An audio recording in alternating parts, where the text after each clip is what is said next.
무려 24년입니다. 24년 동안 굳게 닫혀있던 수문이 지금 열리려고 합니다. 왜냐고요? 극심한 가뭄에 시달리는 한 도시를 구하기 위한 정말 마지막 카드 같은 비상조치거든요. 하지만 이 결정, 기대만큼이나 아주 심각한 우려도 함께 나오고 있습니다. 관한 도암댐 방류는 희망의 물줄기가 될까요? 아니면 새로운 문제의 시작이 될까요? 오늘 이 딜레마 속으로 한번 깊숙이 들어가 보겠습니다. 이야기의 시작은 바로 이 도시, 강릉입니다. 지금 강릉은 극심한 가뭄 때문에 그야말로 물과의 전쟁을 벌이고 있는 정말 절체절명의 위기 상황에 놓여 있습니다. 11.5%. 바로 이 숫자가 모든 일의 시작이었습니다. 지난 9월에요. 강릉시의 주된 식수원인 오봉저수지의 저수율이 여기까지 뚝 떨어진 겁니다. 이건 말 그대로 저수지 바닥이 보이기 시작했다는 신호였죠. 자, 주 수원지가 이렇게 거의 바닥을 드러내니까 강릉시도 가만히 있을 수 없었겠죠. 그래서 오랫동안 정말 잠자고 있던 비상계획을 가동할 수밖에 없었습니다. 수십 년 동안 잊고 지냈던 어떤 수원지에 다시 눈을 돌리게 된 겁니다. 그렇게 해서 등장한 뜻밖의 구원투수가 바로 도암댐입니다. 24년 동안이나 굳게 닫혀있던 바로 그 댐이 이 도시의 가뭄을 해결할 마지막 카드로 떠오른 거죠. 아니 근데 왜 24년 동안이나 닫혀 있었을까요? 이번 결정이 얼마나 큰 의미인지 알려면 시간을 좀 거슬러 올라가야 합니다. 도암댐은 사실 2001년에 이미 심각한 수질 문제 때문에 강릉으로 물을 보내는 걸 중단했어요. 그리고 그 후로 무려 24년 동안 15.6km나 되는 긴 도수관로는 15만 톤의 물을 그대로 가둔 채 방치됐던 거죠. 자, 그래서 계획은 이렇게 두 단계로 나뉩니다. 이번 논란을 이해하는 아주 중요한 열쇠니까 잘 들어보세요. 먼저 1단계는 24년 동안 터널 안에 갇혀있던 그 15만 톤의 물을 먼저 흘려보내는 겁니다. 그리고 2단계는 이 물이 다 빠져나가고 나면 도암댐 본댐의 물이 자동으로 흘려들어오는 구조예요. 그런데 여기서부터 문제가 좀 복잡해집니다. 바로 두 개의 물이 존재하기 때문인데요.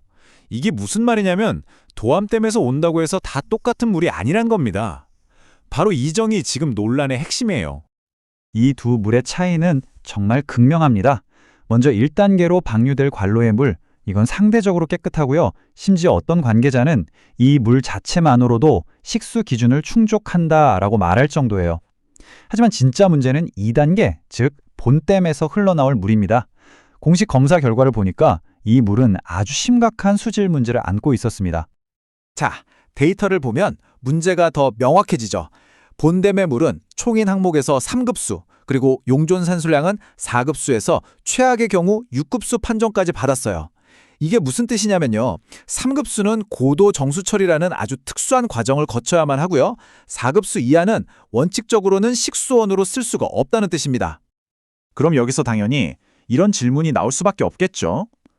강릉의 홍제 정수장은 이런 물을 처리하도록 특별히 설계된 고도 정수 처리 시설이 아니라 그냥 일반 정수 시설이거든요. 과연 여기서 이 물을 제대로 처리하는 게 가능할까요? 이 문제를 두고 지금 입장이 팽팽하게 엇갈립니다. 환경부와 전문가들은 괜찮다. 일반 정수 처리를 거치면 식수 기준을 맞추는데 문제가 없다는 의견이에요. 하지만 반대편에서는 아니다. 일반 정수장의 처리 능력에는 분명 한계가 있고 4급수 이하의 물을 식수원으로 쓰는 것 자체가 원칙에 어긋난다고 강하게 문제를 제기하고 있는 상황입니다.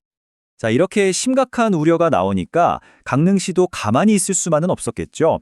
시민들의 불안을 해소하기 위해서 시에서는 여러 단계의 안전장치를 내놓았습니다. 강릉시는 먼저 공개적인 약속으로 대응에 나섰습니다. 시민들이 안심할 수 있도록 수돗물 안전 확보를 최우선으로 하겠다. 이 말은 결국 안전과 투명성을 확보하겠다는 강한 의지를 보여주는 거죠. 그리고 이 약속은 그냥 말이 아니라 구체적인 실행 계획으로 이어집니다. 매일 방류 지점에서 직접 물을 떠서 8개 항목을 검사하고요. 그 결과에 따라서 정수장으로 보낼지 말지를 매일매일 결정하겠다는 겁니다. 그리고 모든 결과는 시민들에게 투명하게 공개하고 다른 하천물과 섞어서 수질 부담을 줄이는 조치도 함께 하겠다고 밝혔습니다. 자, 이렇게 안전장치까지 마련했는데 그럼 이걸로 문제가 다 해결된 걸까요? 오늘의 급한 불은 끌 수 있겠지만 미래에 대한 질문은 여전히 남아 있습니다. 물론 최근에 비가 좀 내려서 상황이 조금은 나아졌어요. 보시는 것처럼 오봉저수지의 저수율이 30% 가까이 회복됐거든요. 그런데요, 이게 마냥 좋아할 수만은 없는 게 여전히 평년의 절반 수준에 불과하다는 겁니다. 그러니까 가뭄이 아직 끝나지 않았다는 뜻이고, 그래서 도암댐의 물이 여전히 필요하다는 이유이기도 하죠. 원래 계획은 가뭄이 완전히 끝날 때까지 이 도암댐 물을 계속 공급하는 거였습니다. 하지만 지금은 이 수질 논란 때문에 1단계, 그러니까 상대적으로 깨끗한 15만 톤의 물만 공급하고 중단될 수도 있다는 관측까지 나오고 있어요. 계획이 현실이라는 벽에 부딪힌 셈이죠. 결국 우리는 다시 처음의 이 질문으로 돌아오게 됩니다. 24년 만에 도암댐 방류, 이건 극심한 가뭄을 해결하기 위한 어쩔 수 없는 최선의 선택일까요?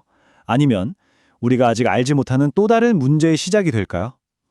그 답은 아마도 앞으로 강릉시가 매일 공개할 수질 데이터와 시민들과의 투명한 소통에 달려 있을 겁니다.